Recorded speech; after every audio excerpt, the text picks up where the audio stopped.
कृषी तज्ञ अमरसिंह लोमटे सर्व शेतकरी बांधवांचं सद्गुरू ॲग्रो सर्व्हिसेस तर्फे हार्दिक स्वागत करतो।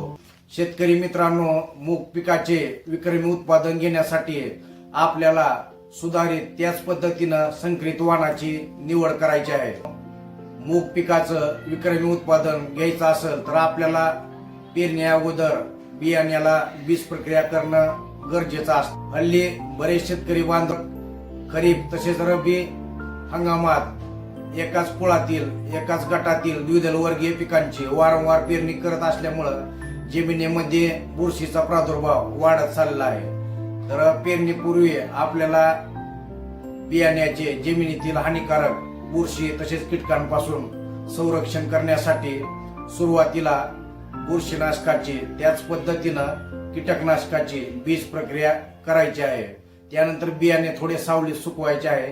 त्यानंतर आपल्याला त्याला जीवाणू संवर्धकाची जसं रायझोबियम आहे, स्फुरद विरघळणारे जीवाणू आणि नंतर शेवटी त्याला ट्रायकोडर्मा या जैविक बुरशीची त्याला बीज प्रक्रिया करून घ्यायची आहे। बीज प्रक्रिया केल्यामुळे एकसारखी उगवण होणार आहे। त्याच पद्धतीनं आपल्या मूग पिकाच्या उत्पन्नात 15 ते 20% म्हणजे 1 क्विंटल जवळपास वाढ होणार आहे।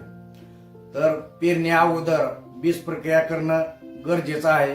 1 एकर क्षेत्रासाठी तुम्हाला जास्तीत जास्त 300 ते 350 रुपये खर्चासाठी येऊ शकतो। शेतकरी मित्रांनो, मूग पिकाची पेरणी पद्धतीने लागण करून विक्रमी उत्पादन घेण्यासाठी लागणाऱ्या सर्व मार्गदर्शनासाठी आजच सद्गुरू ॲग्रो सर्व्हिसेस डोके यांच्याशी आपल्याला संपर्क साधायचा आहे। आशा करतो की आजच्या या महत्वपूर्ण मार्गदर्शनामुळे आपल्या मूग पिकाचं उत्पादन वाढण्यास नक्कीच मदत होणार आहे। त्यामुळे व्हिडिओ आवडला असेल तर व्हिडिओला लाईक करा।